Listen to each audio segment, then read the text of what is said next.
This is the Relevant Podcast.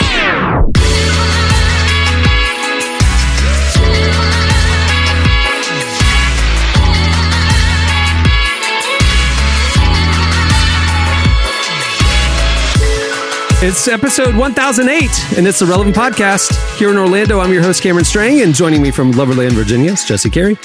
Hello, hello. From Austin, Texas, downtown Emily Brown. Hey, y'all. Jamie's out one more time. She'll be back next week. And from Nashville, Tennessee, artist, producer, mogul, Derek Miner. What up? Amen. Man, it is already mid-October. Do you guys know what you're doing for Halloween? Are you guys the type of people that like plan costumes or anything? Oh, yeah. You do these elaborate whatevers? Family. Or? Yeah, we try as a family to all, be in theme. And I feel like this is one of the most difficult years when it comes You don't feel like a theme person to me. Is this coming from your wife or is this you? I mean, look, I'm not. Is this I'm a not, happy wife, happy life situation? It's more of the kids, but I speak into it. Like we did Avengers. I'm not surprised that you're a theme person. We did Avengers. Yeah, we did Avengers a couple years ago. Last year was like a Space Jam year. Like we try to find some sort of pop cultural. It's really hard this year, guys. Why? Like because there hasn't been like those big pop culture hallmarks. When you start thinking about it, the only one is. And I'm not going to be out there with 5,000 Top Gun families. Okay, I can't do it. That's pretty much. That's pretty much the big shared pop cultural moment this year was Top Gun. Can you guys think of anything? Every year, I have a long list. I'm like, I could do this. This has been very difficult for the shared, like cultural moment that everyone instantly knows the reference. You could be the cast of the Don't Worry, Darling movie at the Venice Premiere Film Festival. You could spit on your kid. Yeah. I mean, you could be Harry Styles. Yeah, I do think that would be. But again, I feel like that's not a huge pop culture one. I think it would be funny. Derek, do you do anything for Halloween? Do you dress up? I mean, I let the kids do it, but I don't know. I don't really mess with it like that. I was always just there for the candy. Yeah. As a kid, I guess that's just growing up Pentecostal, you know what I'm saying? Like it never was a thing. It was never like the thing. So it's like now it's just like, hey, I give my kids their little Iron Man costume or whatever, and we going about our day. You know what I'm saying? Halloween in my neighborhood is very, very big. Like every adult is dressed up. There's no question. You might as well not come outside. Oh yeah, it's huge. There's a big block party before the trick or treating, but it's pretty much there isn't an adult in the neighborhood who isn't in some manner of elaborate costume. If there's a house in your neighborhood that has an open house, like it's for sale, do you stand out in the front yard with a clipboard vetting the people considering moving to your neighborhood? Like, oh, absolutely. You tell them the requirements and all that. It's a very social. We don't want any fuddy-duddies in the neighborhood keeping to themselves. Okay, this is pretty much open door policy. Dude, I've lived in this house for 4 years. Have never once spoken to my neighbor on one side. Like we walk by each other all the time with our dogs and stuff. Never even acknowledged each other exist. Like that's my neighborhood. Keep to yourself. That's my neighborhood. I know all of my neighbors. I get phone calls and texts from my neighbors all the time. I went on vacation with my neighbors. Like we are all very close. Oh, that's lit. But anyway, I feel like I'm always really low key when it comes to Halloween costume. Like I'll be honest, this is actually a shirt from an old Halloween costume when I went as like a 70s hippie a couple years ago. But it's just a really comfy shirt. So I'm the person, I just look in my closet and I'm like, what can I put together? I've been a cheetah girl multiple years in a row because I have a cheetah shirt. And it's just easy to put that in like a headset on. Say I'm part of the fifth cheetah girl. Done it multiple times. I have to tap into something timely. Like the year Cameron and I went to space camp, I used that and fashioned it into a Space Force costume. I had a little Nerf gun, but it was timely. Everyone was talking about space. It was thinking back, what more innocent times pre-COVID when the big story was Space Force, know? But either way, I like to have something timely. And this year's just been pretty hard, not a lot of fun costume stuff other than Top Gun. If we can go back to mid 2019, who knew? Man. Who knew that Who knew what would happen right after that? What a ride. What a ride. At least we all got to see Top Gun, and that was cool. But the thing is, I live in a neighborhood that's right by a military base, and if I just grew a mustache and wore a flight suit, people would be like, oh, he just got off work. Like, he works at Oceana. I have a neighbor who's literally a Top Gun pilot. Like, he has the actual flight suit, So you could people borrow will his just... flight suit. And because on Halloween, you would be the only one, maybe? I don't know. Yeah, that's true. Yeah. All right. Well, we have a great show in store for you today. Coming up later, Stephen Chandler joins us. He's awesome. He has a new book coming out. He's speaking at my church this week. Very cool. Is he related to Matt Chandler? No. Oh, okay. He's black. Matt Chandler's white. I'm sorry. I didn't know. Very different. Sorry, bro. All right. And we have a game at the end of the show you don't want to miss. All right. Stay tuned. Up next, it's Slices. This is why I don't leave the house. You say the coast is clear, but you won't catch me out. Oh, why? This is why. Better have conviction, 'cause we were crimes of passion. Survival of the fittest. You're either with us or you can keep it to You're listening to Paramore. They're back. They're back in a big way. The song is This Is Why.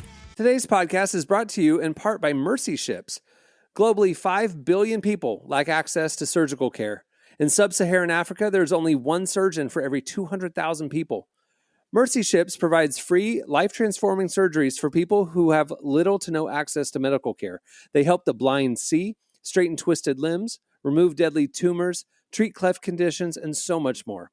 With state-of-the-art hospital ships, they provide safe surgery to children and adults living with treatable conditions, and it's completely free of charge. They do all this work with an all-volunteer crew of professionals who donate their time and talents. Surgeons, stewards, nurses, engineers, and more make the world a better place.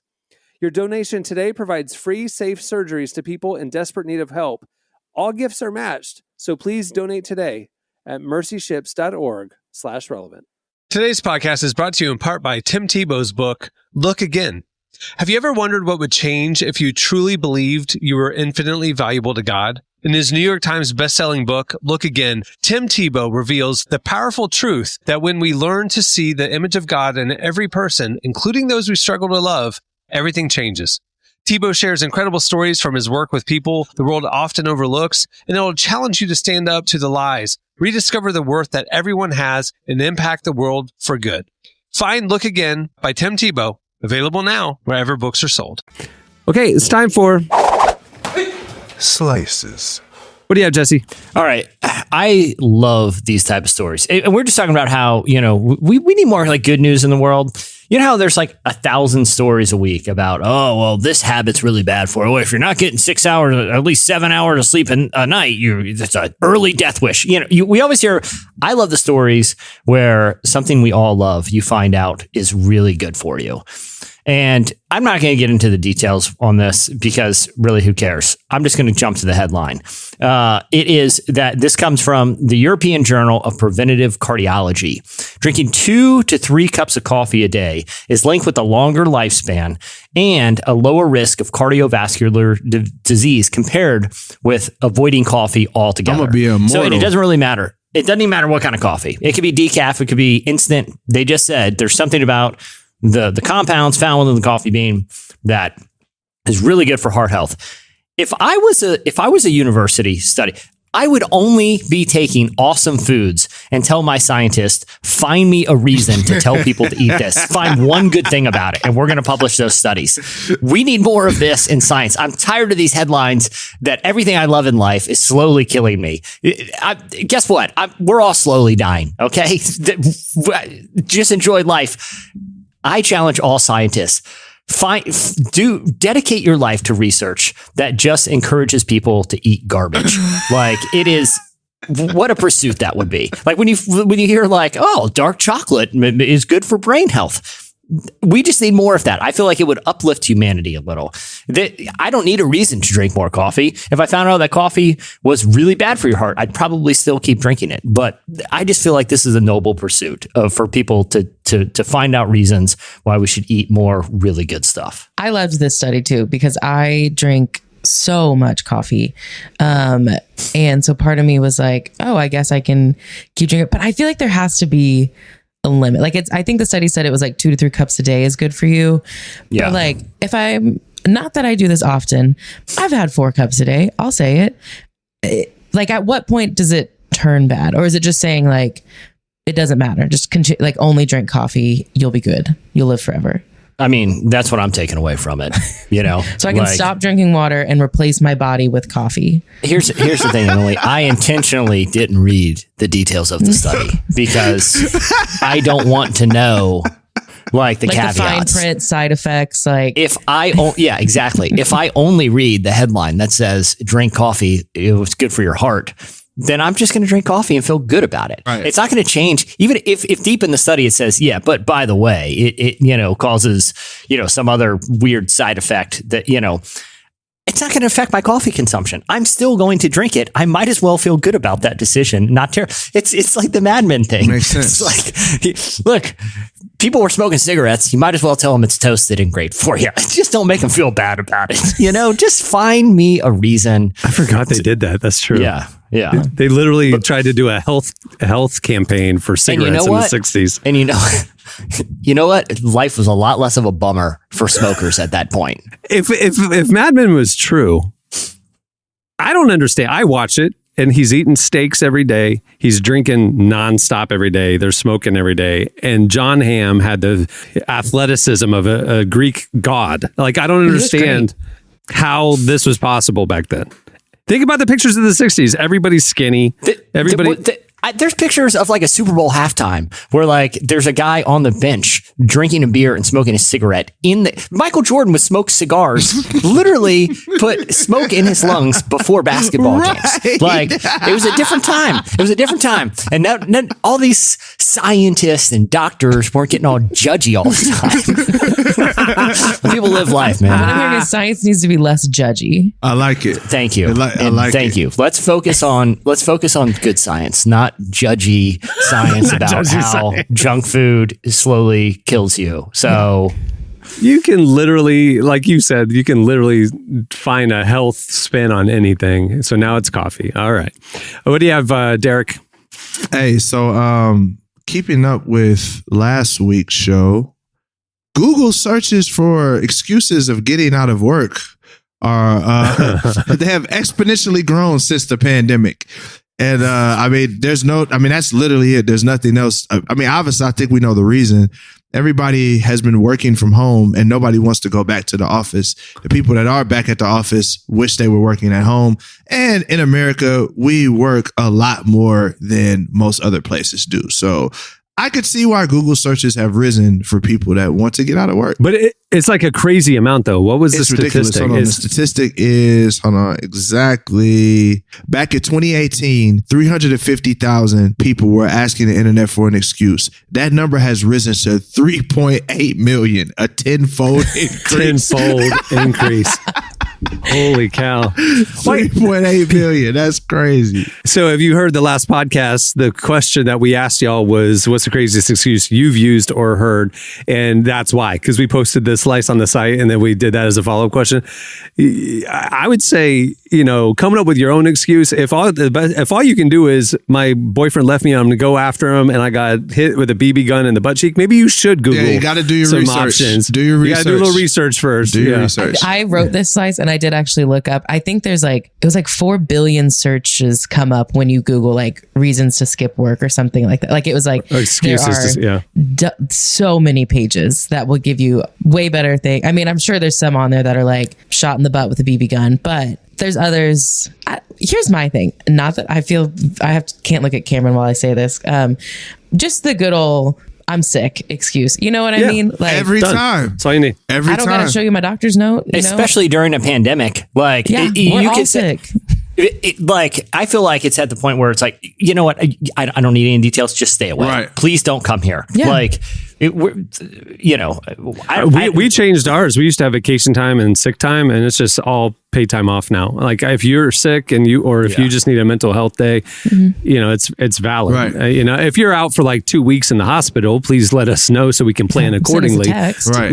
Yeah, that'd be nice. But it's weird that people have to come up with excuses. I mean, let's say you told your boss that you got shot in the butt with a BB gun. What's he going to do? Check? I mean, like, why are you telling him that detail? Yeah. Just I'm anyway. gonna say, okay, see ya. Yeah, I mean, That's I'm not a not baby. going to That's a validate zit. it. Yeah. Anyway. All right. What do you have, Emily? So, okay, have we heard about the new adult Happy Meals at McDonald's? Yeah. Have we heard about those yet? Wait, hold on. They have adult toys? Oh, pause.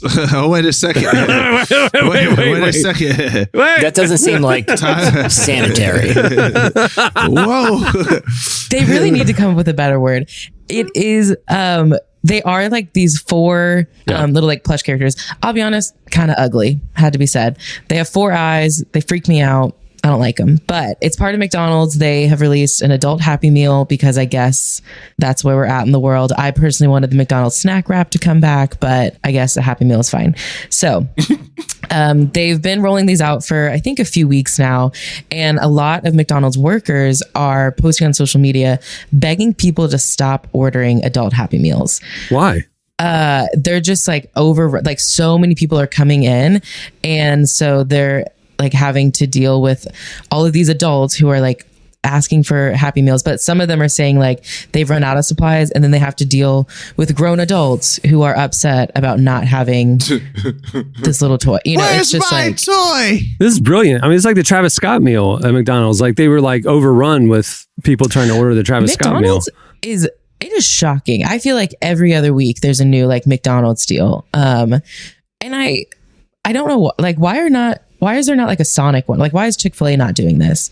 Chick-fil-A doesn't need to. Have you driven by one? McDonald's need to? No, Chick-fil-A definitely doesn't need to, or McDonald's definitely doesn't need to. They're the biggest fast food like if chain this in the was world. Sonic, sure, makes sense. I don't go wrong. I love Sonic, but like, Hey, I'm not even gonna lie. That Chick-fil-A kids meal is struggling. I'm like, y'all gotta put some toys or something in here, man. They put this I little. know they put books. Yeah, it's like a book. Don't kids want no book? They put like tracks. They put like Plan of Salvation Or you have books. to do like DIY stuff. You have to like build the toy yourself. Yeah, bruh. Come on, man. Yeah, here's a don't bunch do of that. pieces. Yeah. Yeah. You got 1 or 2 choices: a project for mom and dad, a little origami, covered in grease, or some lame little picture book about a farm or something. Yeah, no thanks. Hard pass. Yeah, like, they gotta do better. Yeah. They gotta A do book better. that grandma's in heaven now.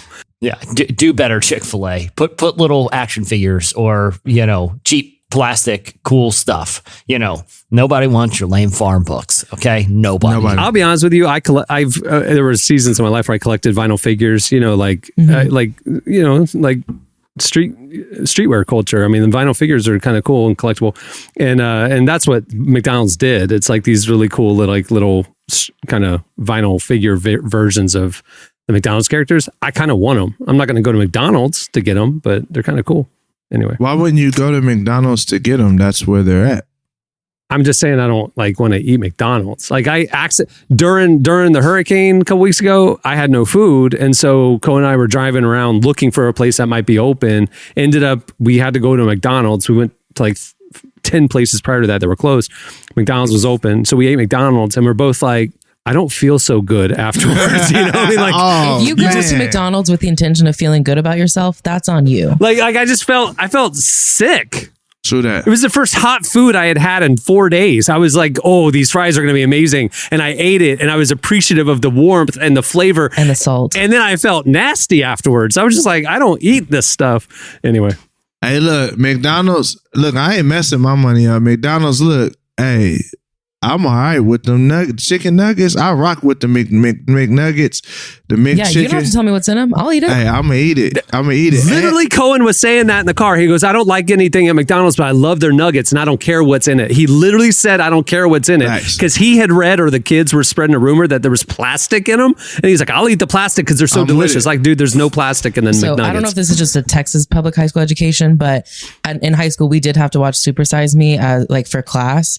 I think it was like our some health class, whatever that. Which looking back, I'm like, was that really the best use of our time watching Super Size Me? Anyways, half the class afterwards was like, well, that just made me hungry for McDonald's. Like, I don't care what's in it. I didn't go into it thinking it was made with vegetables. Like, now I just want a Big Mac. Yeah, what did he think was going to happen? He ate McDonald's every day. It's like, I'm surprised he didn't get, way Bigger. worse off. Like, it's kind of shocking. It's like, oh, that's worst that case. bad. He could have That's been worst worse. case scenario. No sweat. Here's the thing. I feel like McDonald's should just like throw in stuff that an adult would actually want to use, or like it would save me an errand. Like, some AA batteries. Oh, for the adult Happy Meal? Yeah. Or No, like, that's brilliant. Washer fluid. I was actually I was going to have to go to Advanced Auto Parts. This is great. Or dental floss. A little thing of washer fluid. You're in the car. You went through the drive-thru. Just top off your washer New fluid. Here you USB go. cord for my phone. Yeah. Oh, yeah. Exactly. Take great. dental floss off the grocery list this week. Like, it saved me an errand. Like, even if it was just a D battery, it's like, you know what? I really needed one for that big flashlight. The power just went out, and I don't know That's the last time I amazing. This does feel like something Chick-fil-A would do because, they already provide everything you need. And then might as well get your dental floss or a little toothpaste. Here's what I would call it: the junk drawer meal. You get a meal and you get one item that's useful for your junk drawer. Oh, some Scotch tape. Been needing that. Put it in. A junk drawer meal. I like it. Look at this, a little packet of sticky notes. I will get a lot of use out of these. All right, that'll do it for Slices. Stay tuned. Up next, Stephen Chandler joins us. Too much, just a stereo and some rock and roll on a real guitar. Now I get so bored, it's so monotonous. Remember when we thought it was all gonna be so great? Well, don't you understand? Oh, no. You're listening to Dayglow. The song is Radio, but you heard it on a podcast. Today's podcast is brought to you in part by John Mark Comer's book, Garden City, a book that speaks to the tension we all feel between work, rest, and purpose. The New York Times best-selling author John Mark Comer takes us to the scriptures to identify what it really means to be human and flips the script on the idea that who you are matters, not what you do. He shows that God created us for meaningful work and meaningful rest. Both matter.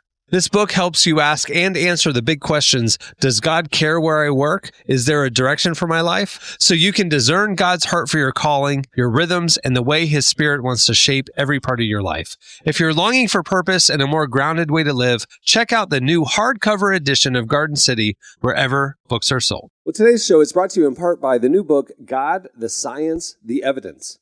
We talk a lot about faith, but how often do we talk about science in the same breath? You might be surprised to discover just how deeply the two actually agree. For centuries, science has been used to dismiss the idea of God, but today an intellectual revolution is underway. Modern discoveries in physics, cosmology, and biology are consistently revealing the same truth: creation isn't an accident. That profound reversal is what engineers Michel-Yves Bolloré and Olivier Bonassi investigate in their international bestseller, God, the Science, the Evidence. This book is a rigorous, evidence-based critique of materialism, inviting you to explore over a dozen scientific, philosophical, and historical domains. It shows that what was once seemed impossible, that science could point to a creator, is now supported by a vast and convergent body of evidence. With over 400,000 copies sold in Europe, this book is sparking a global debate. It's thoughtful, fascinating, and a powerful reminder that reason itself affirms the existence of God. Learn more and find out where you can purchase your copy today by visiting GodTheScienceTheEvidence.com.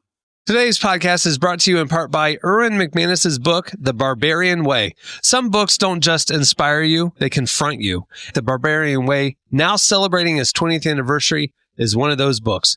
If you felt the pull of God towards something deeper and wilder than the safe, predictable version of faith that we settle for, McManus reminds us that following Jesus was never meant to be tame. It's meant to awaken courage, passion, and purpose God placed inside us. He draws from the wild stories of Abel, Noah, Moses, Rahab, and others to remind us that following God wasn't meant to be tame. Safe faith isn't working. Step into the story God is writing for you. Choose passion, choose boldness, choose the Barbarian Way. Available now, wherever books are sold. Well, our guest today is Stephen Chandler. Stephen's the senior pastor of Union Church in Maryland, the fastest growing church in the country. He's unapologetic about helping people maximize their God-given passions. His new book is called Stop Waiting for Permission, and it encourages people to find their God-given calling professionally and personally. Our very own Tyler Huckabee talked to him about learning how to take big risks with great wisdom, the importance of finding a community who will help you grow, and why he believes we're all called to be leaders, even if the only person we're leading is ourselves. Here's our conversation with Stephen Chandler.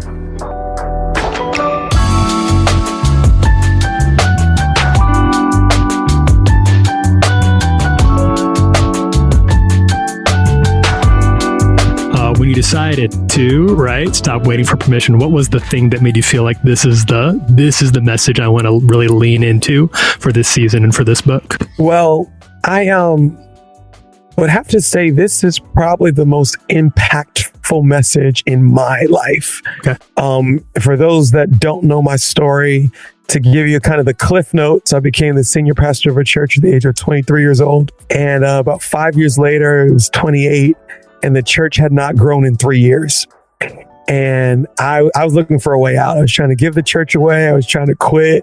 I was just so discouraged because I was like, maybe I'm not cut out for this. Maybe this is about how far I can go. And it's funny to be 28 years old and to be like, I think I gave the world all I have to offer. I've got nothing left. But, I literally tried to give the church away. Nobody would take it. Like, I couldn't get out of it. And when I couldn't get out of it, it was so God. The one smart thing I did do is I started getting around leaders and pastors that were ahead of me, that have broken through the barriers that I was facing. And I quickly learned I'm doing something wrong. I don't know what I'm doing. And if I would shift and change what I'm doing, I would get different results. Fast forward 4 years, we were named the fastest growing church in America. That was going on 3 years ago. We've since doubled since then. And what God is doing through the church is truly unbelievable.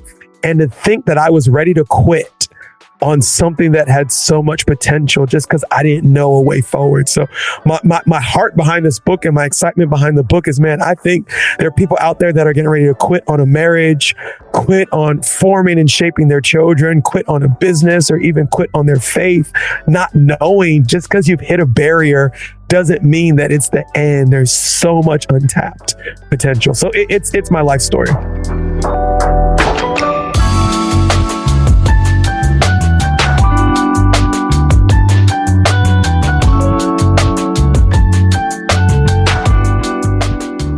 So what do you say? There's people who are going to come to this book who are like, well, I don't work in a church. I may not even have like people around me that I could recruit to anything I'd call a leadership team or anything like that. What is this book? What does your message have for people like that? Every single person on planet Earth is a leader. And here's why. Before we lead anybody else, we have to lead ourselves. What is leadership?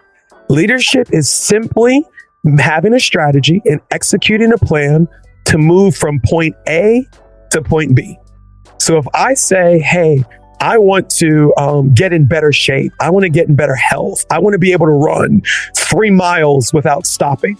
Well, leadership is I've got to strategize. How am I going to start working out? How am I going to change my diet? How am I going to change my schedule so I have time to work out? I've got to devise a plan. I've got to do some research, and then I've got to execute that plan. That is leadership. Now, I'm leading a team of one, me, but if I don't have a great plan, I don't have discipline, I don't have follow through, it will never take place. So this whole idea of I need to have 4,000 employees and be a CEO of some amazing company before I'm a leader is absolutely not true. You're leading yourself in your health, in your faith, in your relationship with God, in your raising your kids, in your relationships, in your career, your vocation. Every area of our lives is leadership because every area is moving from point A to point B. And what I find for so many people, and this is really the question that I'm hoping this book answers, is where do I start? So many people have a vision of what they want their tomorrow to look like. I know what I want: my health, my marriage, my money, my faith, my career. I know what I want it to look like. I just don't know where to start. I don't know how to begin. And my prayer is that this book is a step-by-step guide. And here's step 1, here's step 2, here's step 3.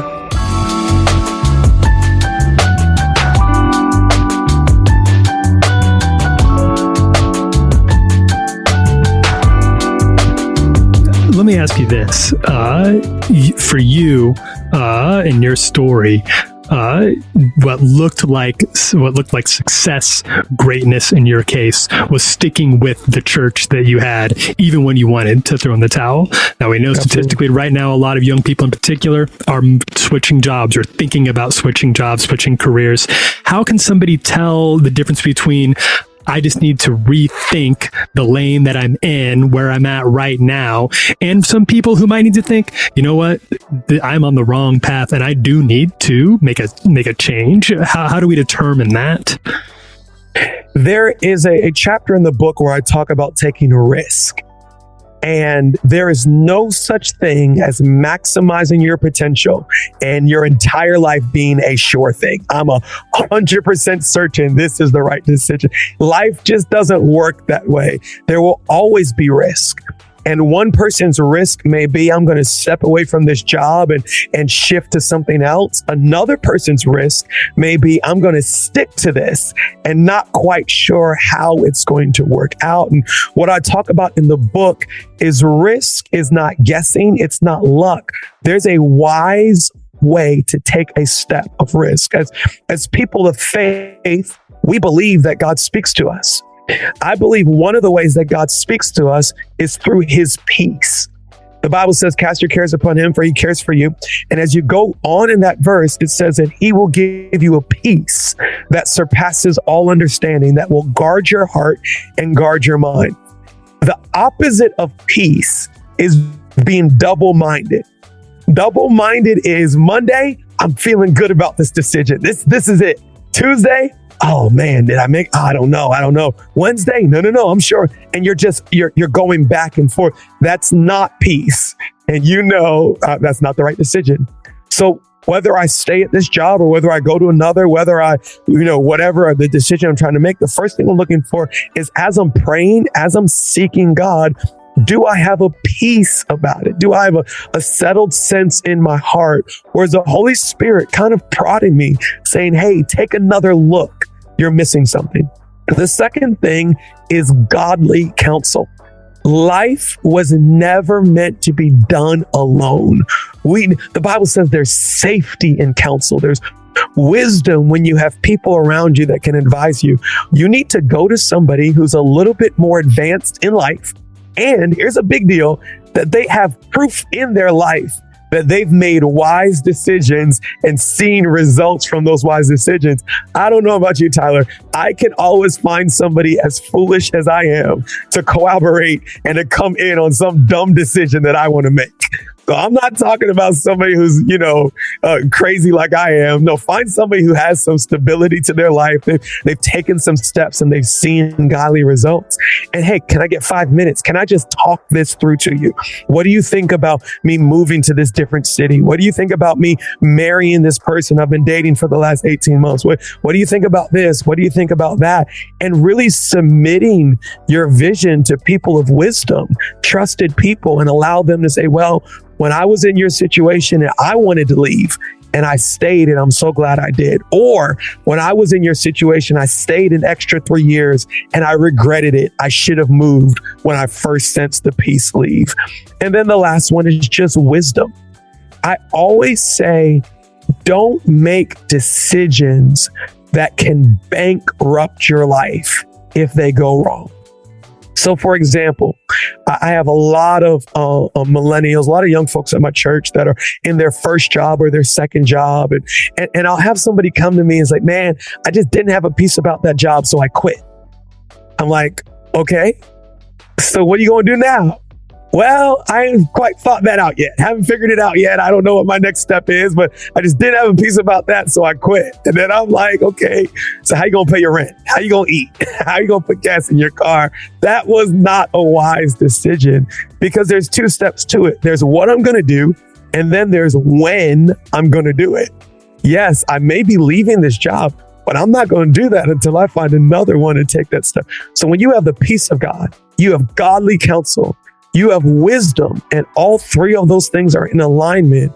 I'm not going to throw out statistics, but you're about 95% sure that this risk is going to turn out in a good way. And a lot of people, they either will not move and they're paralyzed in fear, or they jump out in foolishness and really don't take the time to evaluate with the Holy Spirit, is this a wise decision?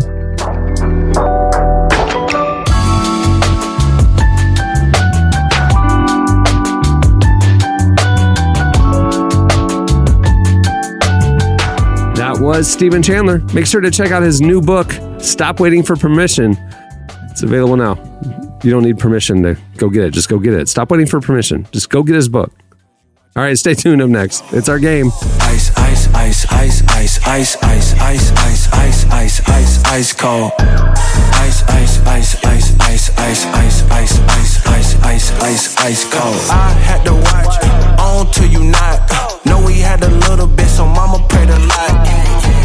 Plans had to change on the regular. Still, I knew I was out of space or the nebula. Hung with the generous, I Ellen up.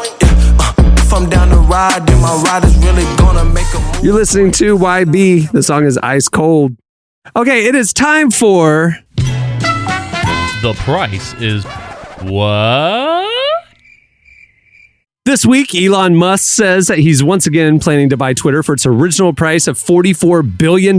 We talk about this a lot at work. Sheesh. In fact, by the time this podcast came out, the deal should be closed, or some other sort of news about it will have come out. But anyway, it would be one of the most expensive private acquisitions in history, once again raising concerns about the abilities of the uber rich to impact market competition.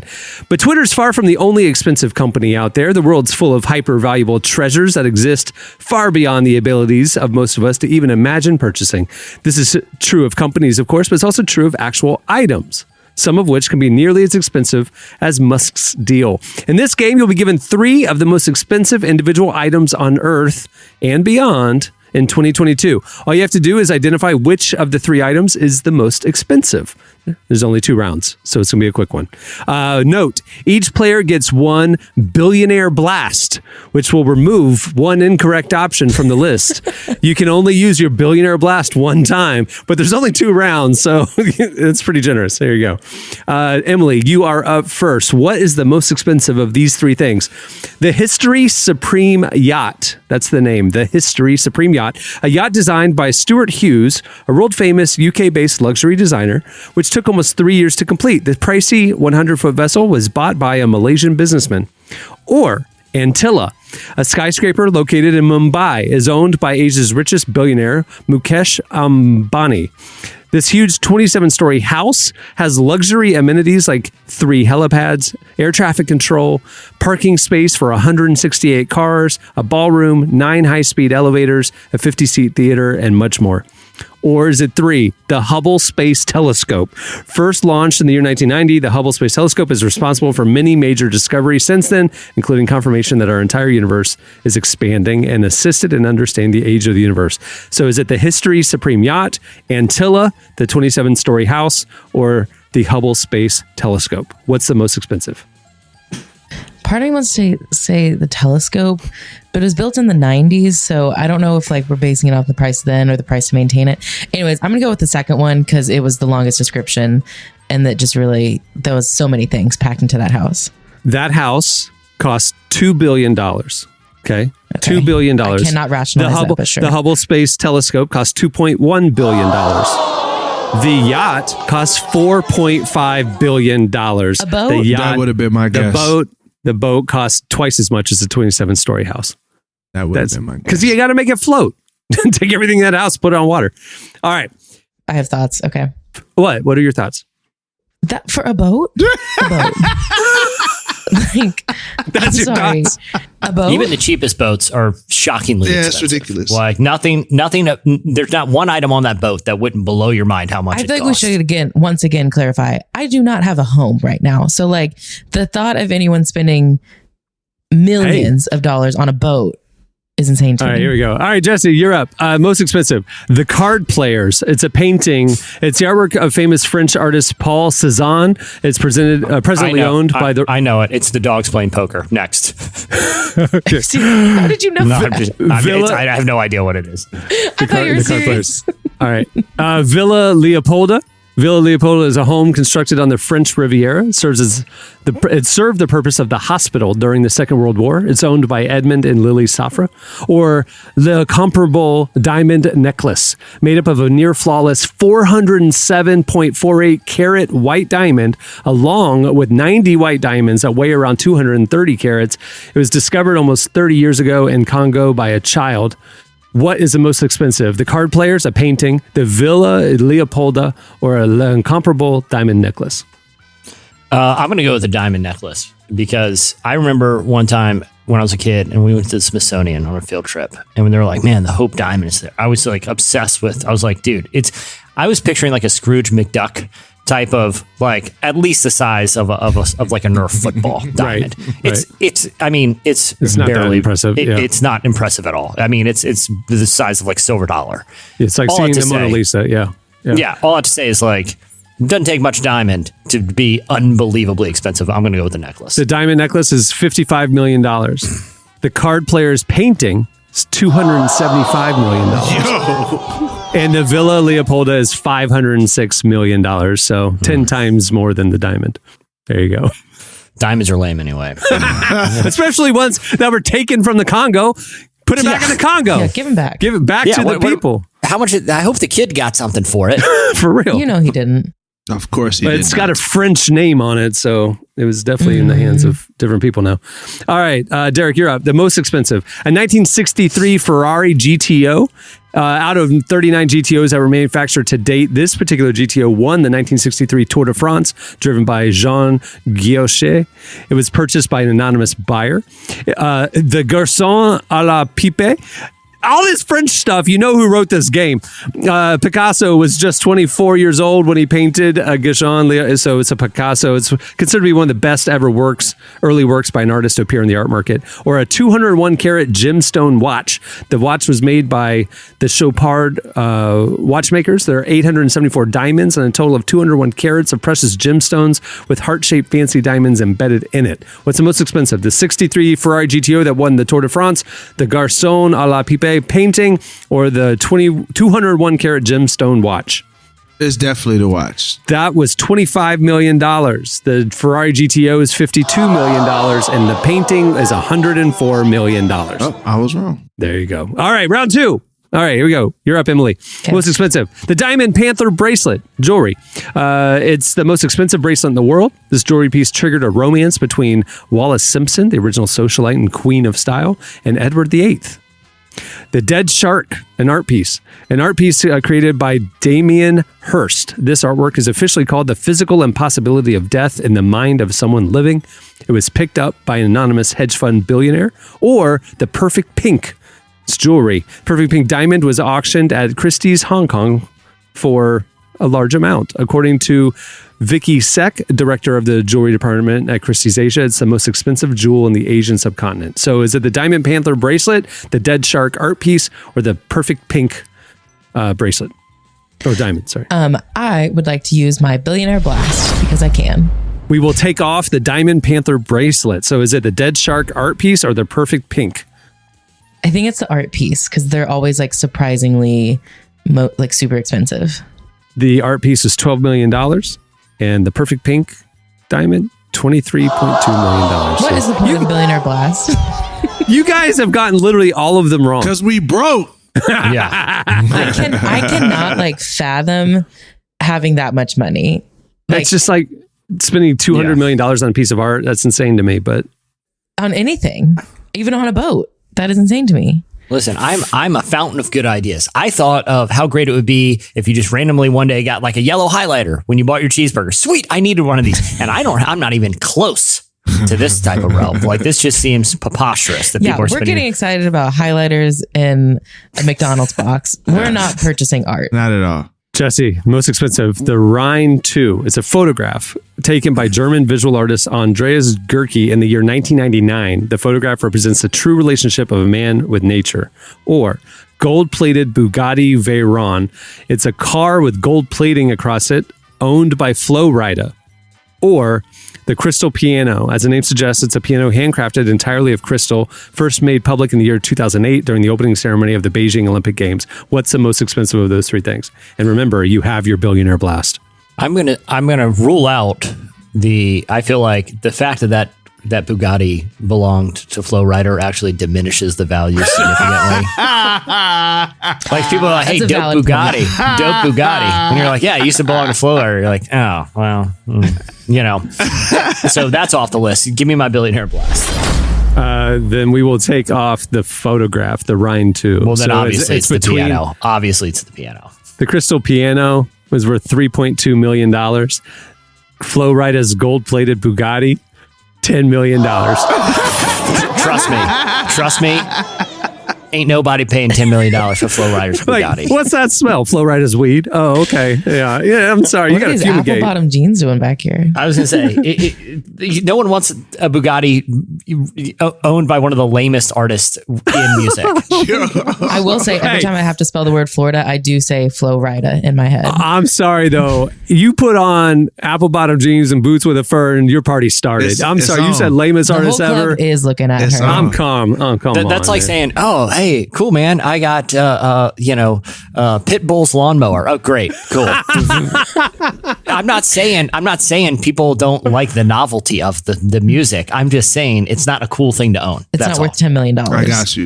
Yeah. Wait, All what right, was the third one, Cameron? Oh, the photograph, he ruled that out. That was 4.3 million. So yeah, it's still the Bugatti. All right, Derek, your last round. You guys are all zeros. So if Derek gets this right, he wins. I'm gonna win. He wins. The price is what? Here we go. The most expensive, the iPhone 3GS Supreme Rose, a handset crafted with 75 flawless diamonds and 4 pink baguette diamonds that weighs 2.5 carats each. It includes a luxurious hand-finished wallet that is made from real ostrich foot. iPhone 3GS. Feather of a Huai bird. The Huai feathers represent friendship and respect. The feathers of the Huai birds is very expensive because the animal has been extinct for more than 100 years. There's only one feather left in known existence. Or the magnetic floating bed. Taking 7 years to complete, the magnetic floating bed hovers 1.2 feet above the ground and has the capacity to hold up to 2,000 pounds. So we got the magnetic floating bed, the feather of Hawaii bird, or the iPhone 3GS Supreme Rose. What's most expensive? Billionaire blast me, please. Billionaire blast. We're going to take off the feather of the Hawaii bird. That was $10,000. So it's between the magnetic floating bed and the iPhone 3GS Supreme Rose. We're going magnetic floating bed. $1.6 million for that bed. The iPhone 3GS Supreme Rose is $2.9 million. Gosh, you guys darn it. all got everyone wrong. I think it's the first time that's ever happened. I where think so, no one's too. gotten anything right. Tyler, it's too hard, Tyler, man. Bro, you gotta chill. Give bro. us two choices with shorter descriptions. That's what we need. All right. Well, there you go. That'll do it for the first and last edition of The price is what? Well, before we wrap things up, I want to thank once again Stephen Chandler for joining us. Check out his latest book, Stop Waiting for Permission. It's available now. Stop waiting for permission. Just go get it. Also, make sure to, speaking of things you need to do without asking for permission, go over to relevantmagazine.com and check out our fall issue. It is available now. We have an incredible, powerful story with MIA about her conversion experience. We talked to Dayglow, the cast of The Rings of Power, so much more. Also, over in the faith section, every weekday, we start the day off with a new Deeper Walk devotional. It's a great way to start your day. All right, on that note, we'll wrap it up. I'm Cameron Strang. I'm Jesse Carey. I'm Derek Miner. I'm Emily Brown. We'll see you next time. Have a great week, everyone.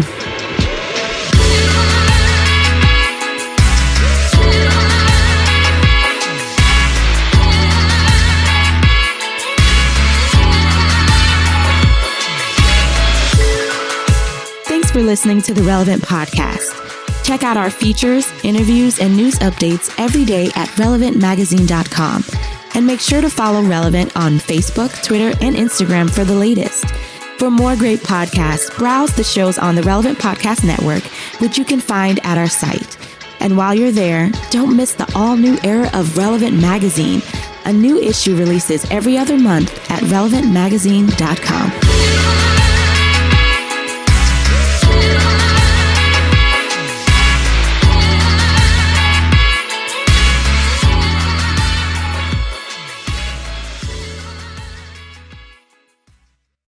I challenge all scientists, dedicate your life to research that just encourages people to eat garbage. Relevant Podcast Network. Shopify is a global commerce platform that helps you sell at every stage of your business and sell more with less effort thanks to the Shopify magic, your AI-powered all-star. Sign up for a $1 per month trial period at shopify.com/redcircle, all lowercase. Go to shopify.com/redcircle now to grow your business no matter what stage you're in. Shopify.com/redcircle.